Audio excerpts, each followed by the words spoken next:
his PhD thesis, and later turned into a book, on the master stories of the world religions. And in for almost everybody, it's very easy to identify the master story of Christianity. That would be Jesus on the cross. If you think about it, Islam also has a master story, which would be Muhammad and his revelation of the Quran. Buddhism, of course, would have the teachings of Buddha and so forth. But when we come to Judaism, identifying the master story of Judaism is sometimes a little more challenging, but he asserts, and I have no reason to disagree with him. I'm not sure he's still alive, but anyway, no reason to disagree with him, that our master story is the Exodus from Egypt.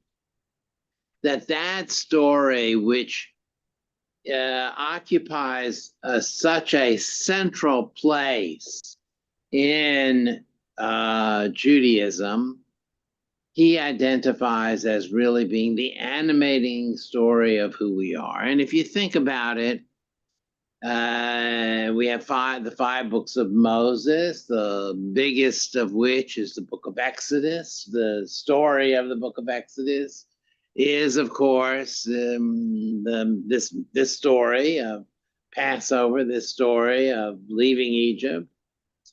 We have the holiday of Sukkot that I talked about earlier this year that occurs in the fall. That is a story about the Exodus from Egypt. We have the holiday of Passover that occurs in the spring. That's about the Exodus from Egypt. And in fact, every one of our prayer services mentions the Exodus from Egypt. So really the case is strong that that's our master story. I think it's a little more nuanced than that, because I think that in the case of Judaism, while that is our master story, the essential parts of that story trace back to Abraham, Isaac, and Jacob, the patriarchs, and the promise they received from God that the land, the designated land, would be their inheritance. And the Passover story is the fulfillment of that promise. Not the ultimate fulfillment of that promise, because of course they would be exiled and lots would happen, but there's a connection there. So I mean, I'm not I might argue a little bit, but nevertheless, we can agree that this story about the Exodus is important. And the holiday of Passover is, without any question, the most observed Jewish holiday in the Jewish calendar. More Jews observe Passover in some way, shape, or form than any other holiday. I believe that to be true because the essential observance of Passover does not take place in the synagogue, but at home. And close second would be Hanukkah. But since Hanukkah is not a biblical holiday, Passover tends to win in people's minds. But here, this material is somewhat dated, and but 70% of all Jews attend a Passover Seder. But a Seder could be a lot of different things. It could be a meal in a restaurant. I I remember when I lived in New York, and New Jersey, lots of the diners in my area that I lived in, they were all Greek owned. None of them were kosher places, but they used to always have on the first night of Passover a special. So a Passover Seder special. And it was, like Jewish foods that people will go in the diner to eat. And they would say, that's my Seder. They went to the diner to have chicken soup and a piece of matzah, and they said, well, I did a Seder. So as I mentioned before, unlike the high holidays, which we spent some time talking about, this takes place usually at home. And I think that is an amazing strategy for the telling of a religious event. By sitting around the table and turning the table into a place of learning, the dinner table into a place of learning, study hall, if you will.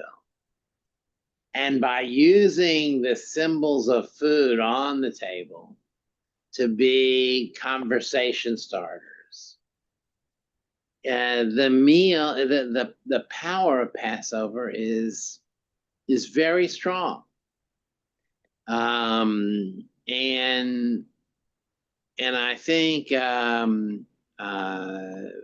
also providing a script, which we call the Haggadah, that there's a book with a script in it, also lends itself to, yes, this is something I can do.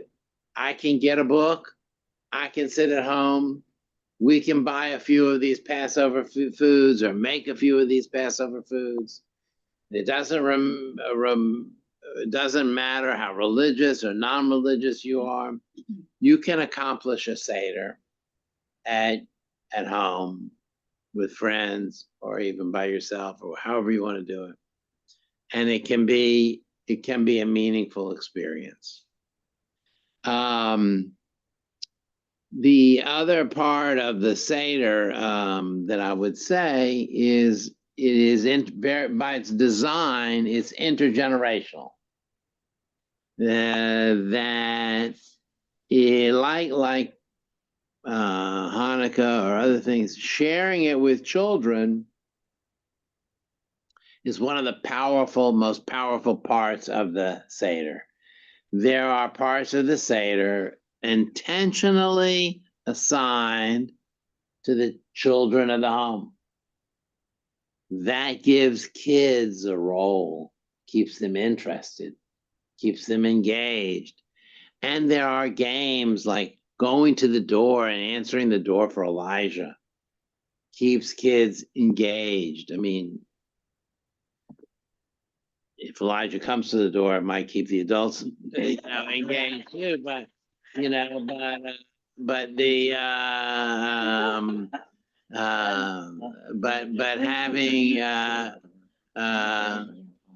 but having the experience is a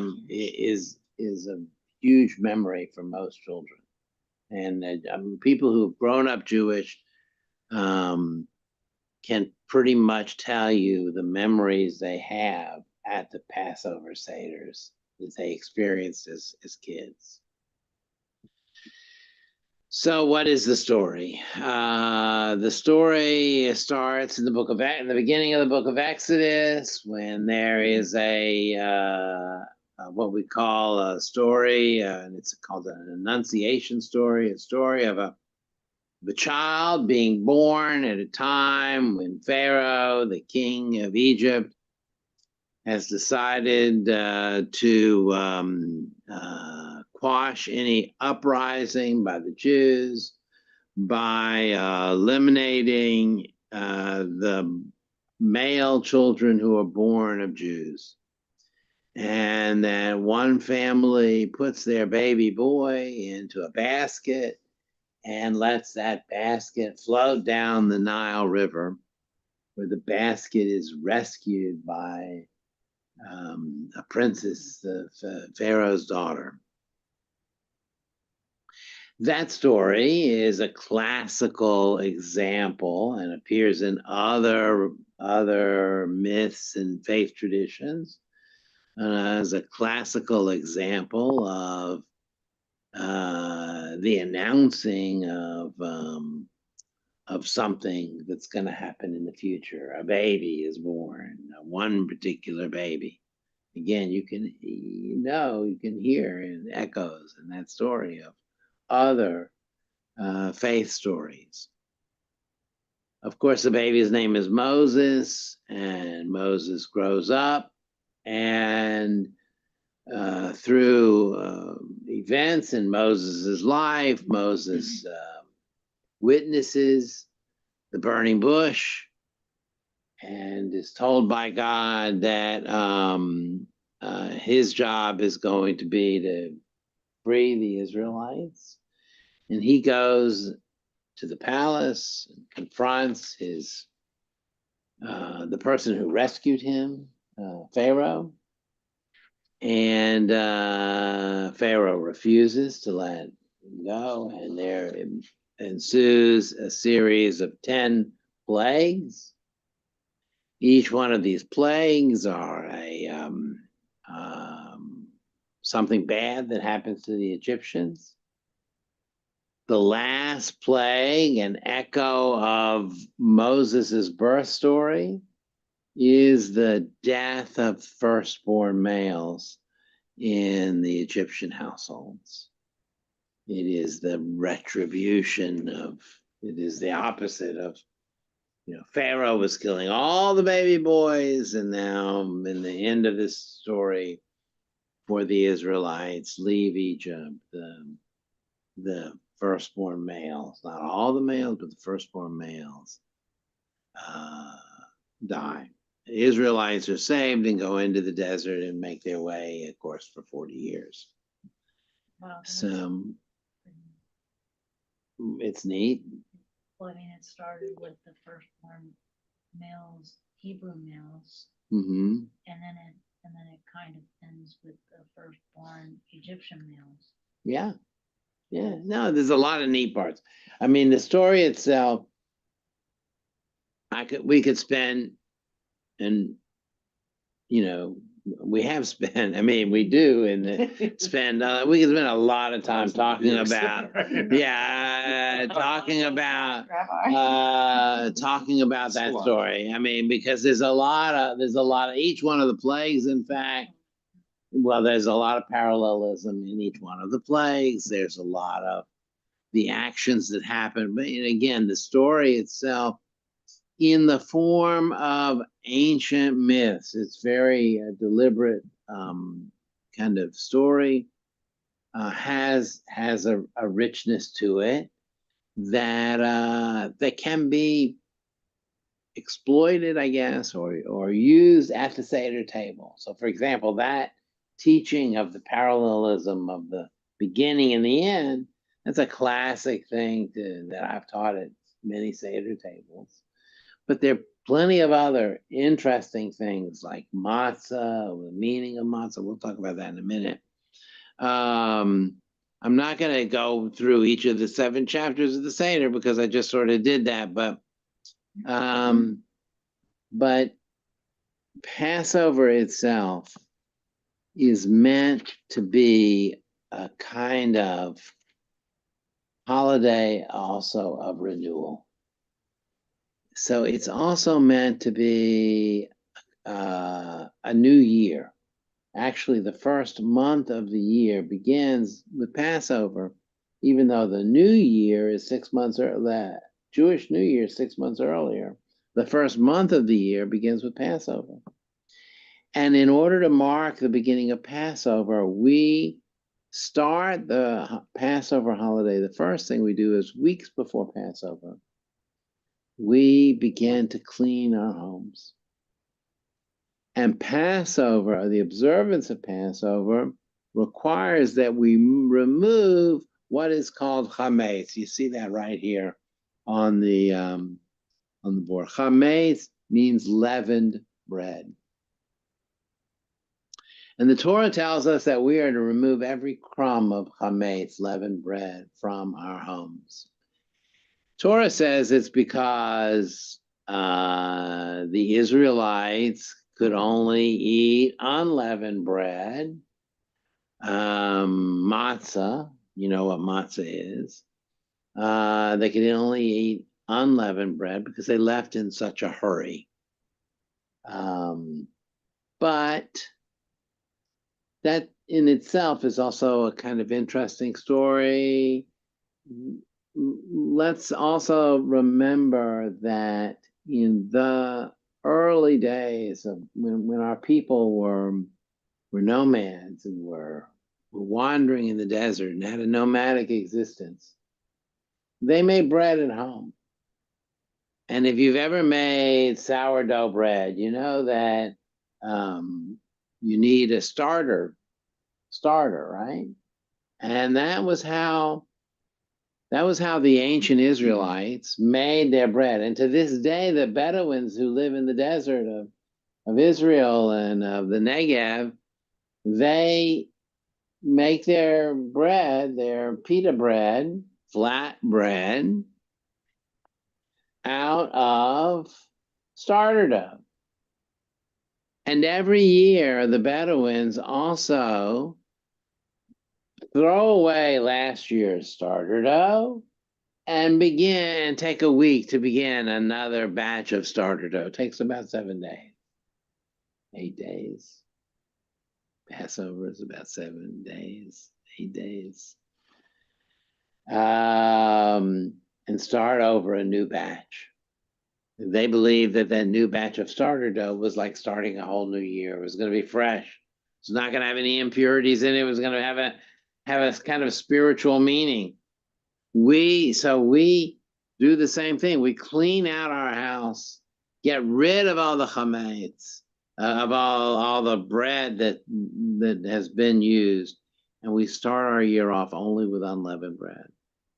Because if we didn't have any starter dough, we wouldn't have anything to make the bread rise with, and it would be just flat bread. Probably in ancient times, matzah wasn't crackers. That's actually very modern. That actually only came about because matzah companies wanted to preserve the product for a long time so that they could sell it, transport it. Was like Ancient matzah. If you wanna taste what ancient matzah was like, and there are still communities that make ancient matzah, it would be more like what you know of as pita bread. Wow. And then it had a kind of soft consistency, especially when it first came out. But that didn't transport well, and that didn't preserve well. So it wasn't until the turn of the century that the flat matzah and the matzah making machine came about. Matzah can only be baked for 18 minutes. That's why it would come out kind of. Is that a rule? That's a rule. Yeah. It's a rule, 18 minutes. So we clean everything, pots and pans, and in a traditional home, a home that is preparing for Passover will often have all new pots, pans, dishes, different that are only used on Passover. In my house, we have, all year round we use them. We have milk plates, dairy plates, and meat plates, dairy utensils and meat utensils, dairy pots and meat pots. On Passover, all of those are put away, and out comes for Passover.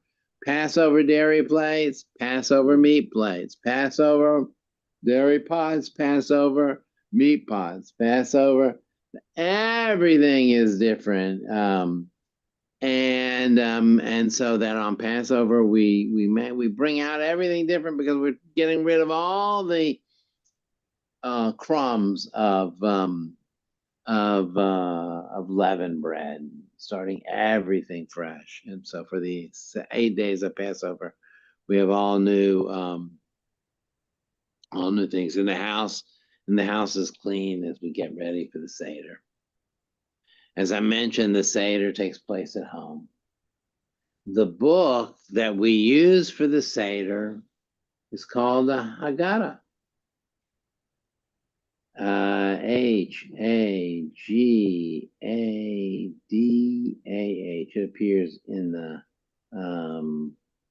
It appears in the handout a little later, but the word Haggadah simply means the telling. It's the telling of the story. So we have a book, but here's what's very interesting about the book. You might say to yourself, "Oh, this is a religious experience." This is the story of Moses freeing the children of Israel. Moses' name does not appear even one time in the Haggadah, in the traditional Haggadah. So Moses' name is taken out. Why would we take out Moses' name? Have a theory. Okay, share with me. That we don't worship Moses. Well, that's a good theory. We don't, because Moses is not supposed to be the star. God's the star. So the rabbis, in giving us a script for the day, were conscious of the fact that Moses was such a powerful figure in this story that it could be interpreted as the story of Moses, as opposed to the story of God rescuing the Israelites. Moses doesn't appear in the story. And there is a group of rituals that precede the meal. And in a particular order that's in the Haggadah of how these rituals happen. I'm not going to talk about all of these because we'll be here for a long time, but a few of them, like dipping green vegetables in salt water, is a symbol. The salt water is a symbol of tears. The green vegetables are a symbol of renewal and of spring, because we're also celebrating spring. Passover comes in springtime. Dipping a green vegetable in the saltwater tears reminds us of the sadness of the slaves who were oppressed, and according to the story, as we read in the Bible, were crying out to God. They had been slaves for 400 years.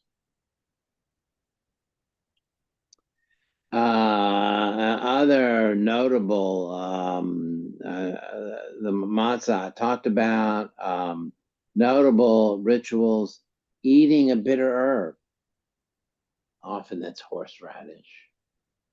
But it could be, horseradish wasn't ever known in the Middle East. There was no such thing as horseradish in ancient times. So they used other things like some lettuces have a kind of a bitter taste to them. Probably that was the bitter herb that was used. But it kind of, and the bitter taste reminds us of the bitterness of slavery. I have a question about the Hillel sandwich. Mm-hmm. So it's my favorite thing. It's my favorite thing of the whole year. But I was talking about this with some students in my group on campus last week. And I said something about it. And they said, what do you mean? I said, it's the matzah, the haroset, it's going through the whole thing. I'm like, it's like a s'more, right? But, and they're like, I have no idea what you're talking about. And I'm like, what? Wait, like, doesn't everybody do that? Or is that not a universal thing? Because multiple students said, we don't do that. And I thought it was really strange because I've always done that. Yeah, and it is in the Haggadah. They probably skip those pages. But it appears very close. Look at the list in front of me. What does it appear very close to? Eating dinner. Starting Oh. finally. But like, that's Yeah. the best part. But because it is really an hors d'oeuvre, Yeah, sure. okay, it can easily get buried Oh, sure. in the students' minds Maybe, yeah. as not Like a separate thing or something. right, and there's not a blessing for the Hillel sandwich, okay? That's right. There's So there is a blessing for the bitter herb. Okay, there is the eating of the haroset, but the Hillel sandwich is just you take these things, put them together as if you're having an hors d'oeuvre. Yeah. Now, the truth is the Seder itself is an echo of something that comes out of Greek culture called the symposium. The symposia was a Greek custom of having a discussion and a meal together where the participants laid on couches and ate, what do you call it when you go to a restaurant that has tapas? Oh, Ate that's- little hors d'oeuvre or tapas or things, but while they were having a discussion and a learning session. Okay, so that's the origin of the Seder. And if you know that if you've been to a Seder, you know that there's even a part of the Seder where we talk about leaning, okay, and we say we lean because we're now free. But being that Greek symposium, they laid on couches because they were going to be there all night long, and they drank lots of wine. And what do we do on a Seder? Lots of wine. Minimum of 4 cups of wine. Okay, lots of wine, lots of talking, Or lots grape of juice. discussion, or grape juice, right? But lots of talking, lots of things, and eating different foods that we've assigned meaning to, and telling a story in between those foods. We are imitating Well, that's an odd group of people to imitate, though, isn't it? the Greeks. Yes, Depends. because typically, all throughout, anytime we went into Mhm. a place, we were forbidden to take on the customs of other people for a variety of things. Obviously, those were horrible customs that God didn't want us to take on. But here's one where well, it's not that this one is a horrible. When people live in a place, they unconsciously absorb the flavor of wherever they are. Yeah. That makes sense. And we know Chinese Jews have delicacies that appear in China. I mean, Chinese food, and most of us,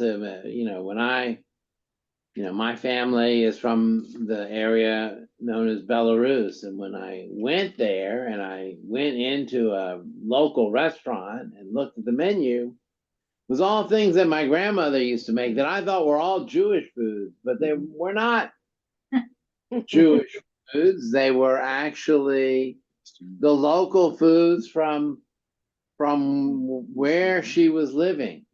Now, she probably, she learned them from her mother. I mean, it wasn't a conscious, like, oh, we're going to copy what the neighbors are doing. It seeps in. And I suspect that the rabbis and, the Seder is very old. And, before we had major conflicts with the Greeks, but the Greeks also was one of the great cultures, and because they were one of the great cultures, imitating them was a sign of aristocracy and education. And so the academy and, the model of the rabbi and the student, I mean, these all come out of these ancient models that were spreading through the known world. So, When do we think the first Seder was? well, the Seder is actually mentioned in the Mishnah, which we can date somewhere between the first, second, third centuries. Okay, so that's very early. That's really the beginning of Rabbinic Judaism. Now, if it's mentioned there, it must have already existed. They didn't say we're inventing something new. Here it is. I mean, they told about the Seder and gave the steps of the Seder. By the way, the steps of the Seder that they give in the Mishnah are not the steps of the Seder that we do now. That's also a very, I gave a talk about that a couple of years ago. It's a very interesting thing that we amended the Seder over time, which is the other thing that happens is that in each era, Jews make changes. And the Haggadah that we have now is, we know because we have the text from the 1st and 2nd century. We just look at it and say, wait a minute, we have steps that they didn't have. They had steps we don't have. But the idea of having a meal around the table and having steps originated way back then. And it goes through evolution over time, and will continue to go through evolution over time. And to prove that, all you have to do is go on Amazon and type in Haggadah, and you'll see that there's hundreds of Haggadahs. The Haggadah for the Daily Show, Haggadah for Beverly Hills Haggadah, Beverly Hills Hillbillies Haggadah. There's a Haggadah for everything. I mean, we still make modern interpretations and modern variations. By the way, also goes to speak to the Hillel sandwich, because some of these kids who you were talking to may have come out of traditions that have highly abbreviated Haggadahs. True. Yeah. Okay. That may only mention it, but don't make a big point of it. And you can find a 5-minute Haggadah. You can find a 1-page Haggadah. You can find that. There are lots of Haggadahs there. So this is some of the experience of the Seder.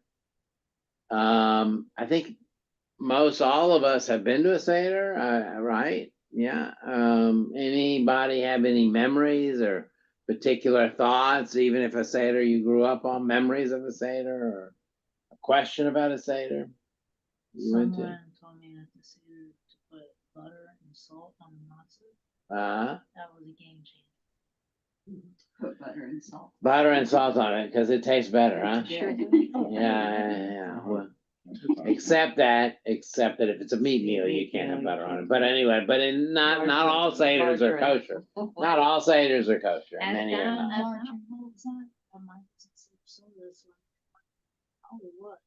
Well, maybe it was margarine. Maybe it was. Sometimes people call margarine butter. If it was margarine, it Was it probably was plant-based fine. butter?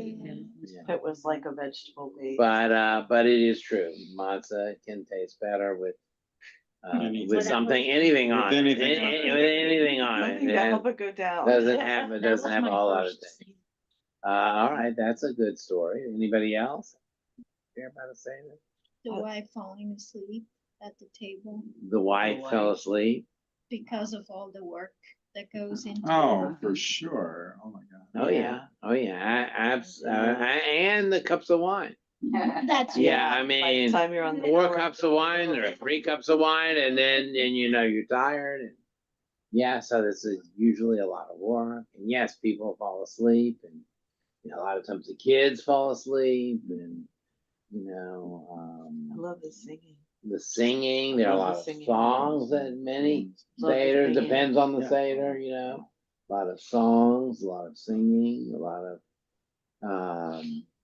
Some people have Seders where they tell personal stories and they go around the table, and some people have Seders where they may have a family tradition that they always do, or a game that they play. We had a Seder one year where when my kids were little, when it came time to open the door for Elijah, my brother ran outside. Open it. They must have been 4 years old, and they went to go open the door, and he came up and, I'm Elijah, and there are different customs from different cultures. There are the Moroccan Jews, for example, chase each other around the table with the stalk of celery, and as they were taskmasters, and Feeding each other with onions. but onions, yeah, Oh, celery, I onions, remember To reenact the slavery. reenact the gosh. slavery. Be careful not to hit the eyes. Yeah, Oh, yeah. geez. So, That no, sounds yeah. And they're different foods that are eaten at the Seders. For example, Yeah. different people. I mean, my grandmother used to insist that food that she remembered from her Seders growing up was a hard-boiled egg in a dish of salt water. Okay. Combining the symbols of the egg for spring with the salt water, and it tastes like egg, soupy egg and some salt water. I hosted my first Seder 2 years ago. I've been to tons of them, right? Yeah. But I was always like, I'm gonna do it wrong, or it's too complicated, or I don't know. I had no confidence, and this is dumb because I entertain all the time. But this was like, I'm gonna do something wrong, and I'll be like blowing 5,000 years of history, right? And it was a very empowering thing to do my own. And I've done 2 of them now. Monica helped me with it last year. We did a completely vegetarian one, and it was really nice. Like we kind of made it our own, and yeah, I think great. I highly recommend, if you've never done a Seder, do it, or if you and creating your own ideas for a Seder. When I was an undergraduate here at UF, we wanted to do, it was the 70s, Vietnam, a lot of protesting for Vietnam and whatnot. And we did a Seder.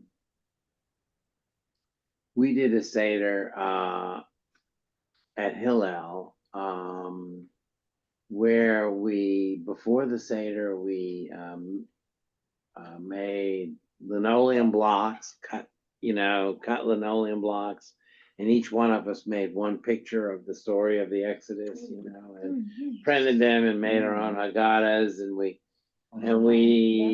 instead of sitting on tables and chairs, we sat on the floor, and we made what we called a freedom Seder. I mean, this was 72. I mean, a freedom Seder. And it was very meaningful, and it was, all of our own creation, and so that, I think that's the kind of thing you can do with Passover, is you can also put your own twist on it, your own ideas on it, and your own thoughts on it. The idea of the swing towards freedom, the arc of freedom, is an ancient idea and a very modern idea as well. That is, that we have this understanding that moving towards freedom is a natural progression of history. Sadly, slavery is still with us today. Oppression is still with us today. So the relevancy of Passover is just as strong today as ever. And that is, you would think after, a couple of thousand years, it would maybe be irrelevant, or it would be a story that is passe. We know how it ends up. It ends up with Jews living in Miami Beach. I mean,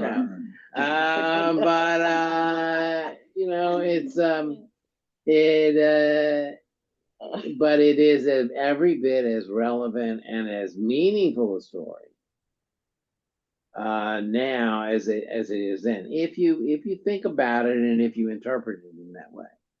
The Haggadah that we used last year was really nice. It had went through the whole thing, and then it paused for a moment and said the modern day plagues, and it was like racism, environmental degradation, economic disparity, things like that. And it kind of paused, and it gave you a moment to think about, that the plagues aren't just something from a long time ago, but are things that are with us today and are worth reflecting on, and what do we do about that. And that's beautiful. And one of the things I would say to do, some of the best things I've seen, best practices, is taking, making your own Haggadah, taking the pages that really have meaning for you, and taking loose leaf binders and saving those pages and using that material and adding to it, and even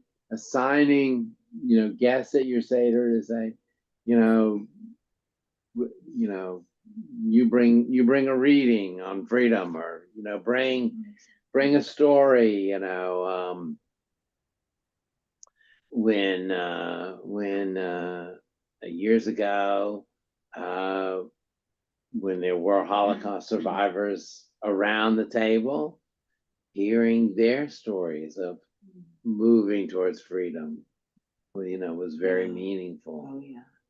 Later on, when I joined Rebecca's family, who were Cuban refugees, hearing the story of their exodus from Cuba and their flight to freedom, which was a difficult one, was part of the Seder. Every year that those stories were told again. And so it's the relevance of Passover. On the Seder table is a plate, these are symbols on the plate. Each symbol on the plate has a explanation and a story. But today, lots of people add their own symbols and stories to their Seder plate in the middle of the table. And as the Seder plate sits in the middle of the table, they may speak about the symbols. For example, the maror, the bitter herb, being a sign of bitterness. But it's very common to see something like nowadays an orange on the Seder plate. That is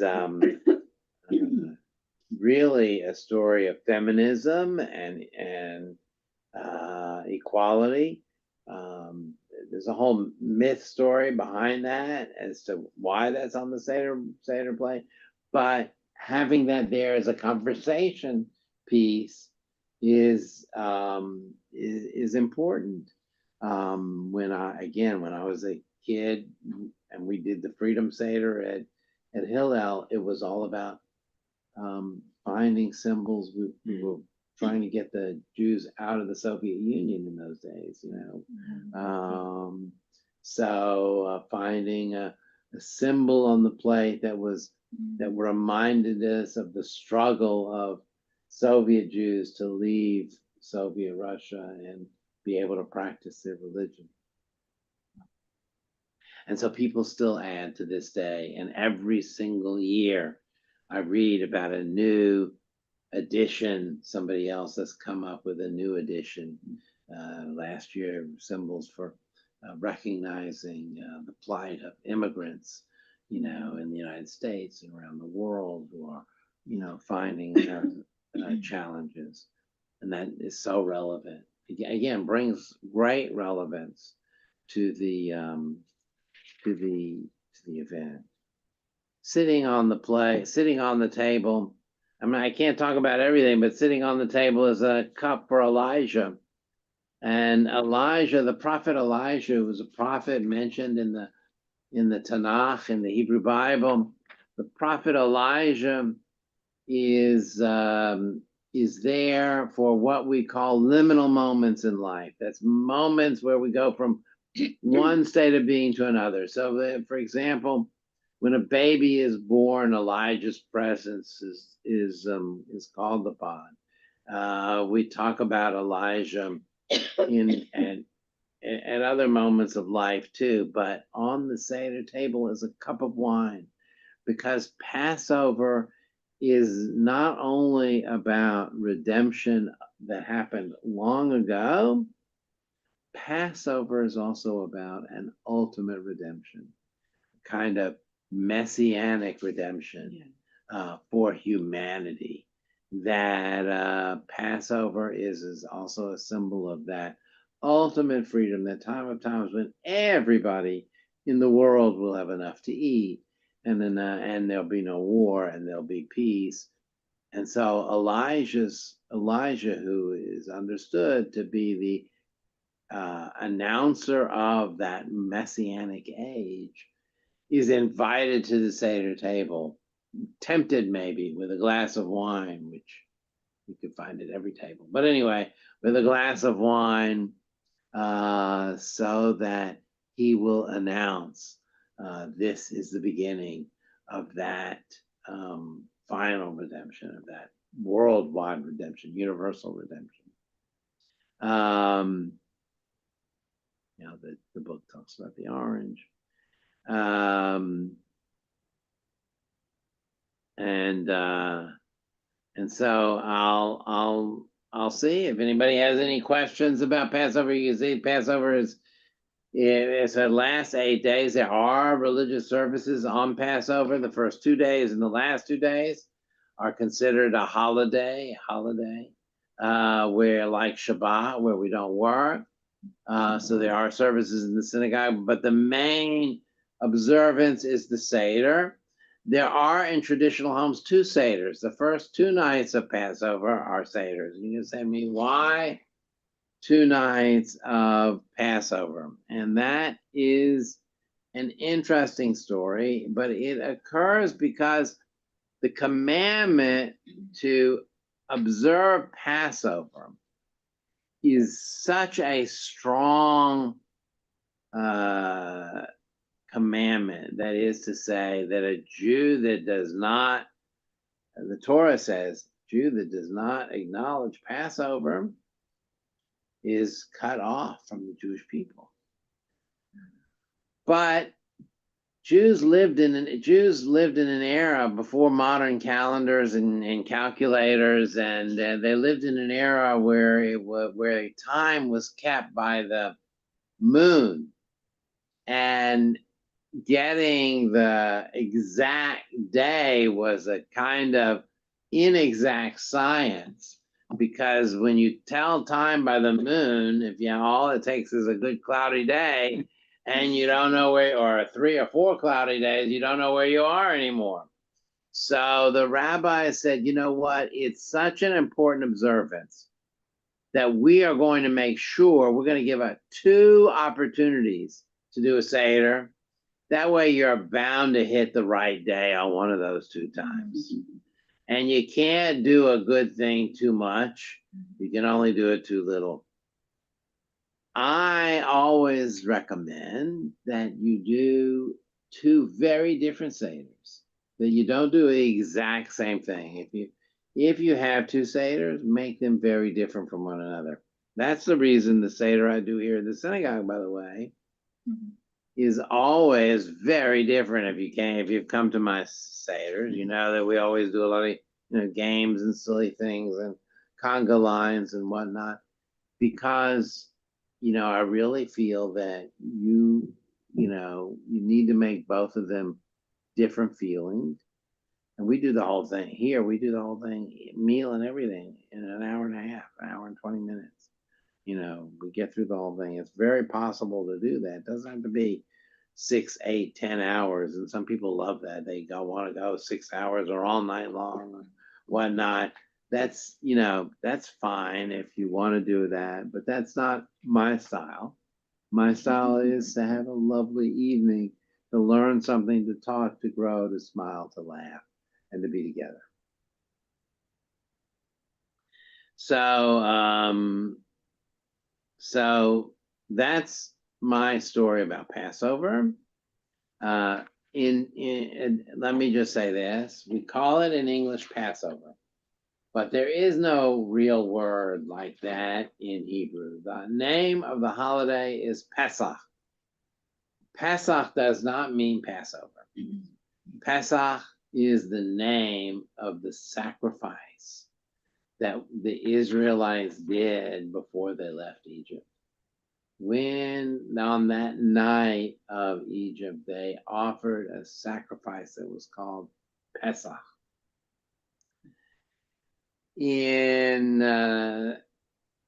Early in the translations, early in translations, when non-Jews were translating Jewish customs into English, they looked for an English word English words that would explain the holiday in some descriptive way. Pesach didn't do it for them, because or to say it was a sacrifice, that didn't do it. But the story of the angel passing over the homes of the Israelites while they were offering the Pesach sacrifice worked, and so in English they translated the holiday into the name Passover. There are several other examples. For example, the one that I always laugh about is the leather straps that we put on weekday mornings. We call tefillin. In English, do you know what they call?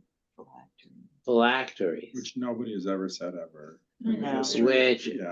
Which has nothing to do with the word tefillin, but the person who was writing about it, the non-Jew who wanted to write about it, said, you know what those must be? Those must be straps to ward off, to protect Jews from evil spirits. No. So we'll use the Latin word for protection, phylacteries. And that will be the name of this custom, but it has nothing to do with the word tefillin. And there are many other examples. It's symbolic of that, though, right? It's supposed to be like It is symbolic of that, but it is not exactly No. it's not exactly it's not a translation. But I'm comfortable with the word Passover. I've been calling it Passover all along, and I mean, that's how in modern times we refer to it. But what does tefillin translate? Tefillin is the noun form of the word tefillah, to pray. It means prayers. Prayers. Prayers. So it's Putting on my prayers. Gotcha. But it's a prayer, but prayer is not even not even a great word. Tefillah is more like devotion. Devotion. Even better, devotion. Yeah. Even better. So something like that. So there you go. There's Passover. It's a wonderful, wonderful holiday. And I'll see you next Passover. No, I might not. I'll see you before then. Yeah. But yeah, we spent a whole night talking about it because it is such an important thing. Okay. Then we'll have something else to talk about next week, I guarantee you. Next week actually is Thanksgiving week. I think we should not have classes. I think we should skip next week. I'll send in an email saying we want a class next week. And we'll resume after Thanksgiving. You know. The topic is for the Yeah, forum. I do know what the topic is. And I'll tell you. Is that what you were asking me? Yeah, I'll tell you what I the topic sort is. of, yeah. Just a minute. To find it here.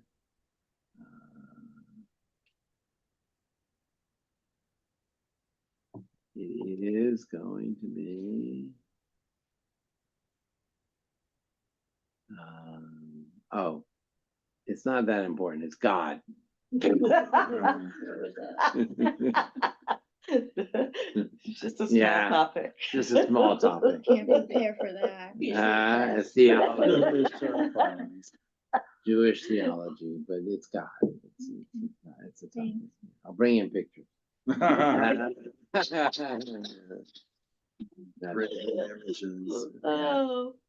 Oh. See, you never know. Statue. There you go. So, Collage. collages. Thank you all. Have a good evening and have a wonderful Thank you, Rabbi. Thanksgiving, okay? Thank you too.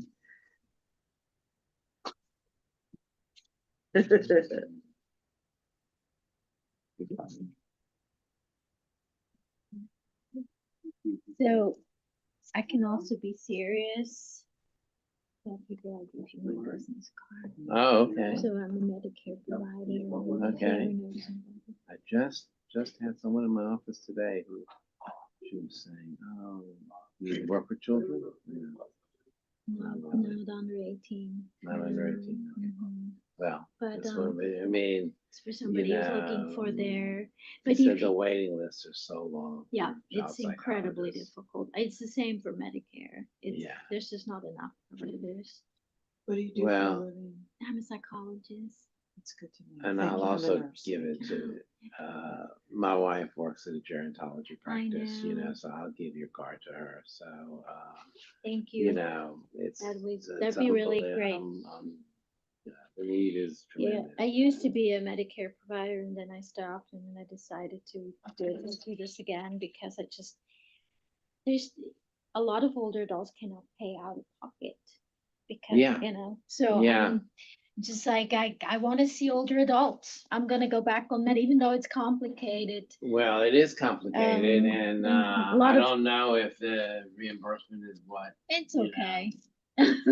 It's okay.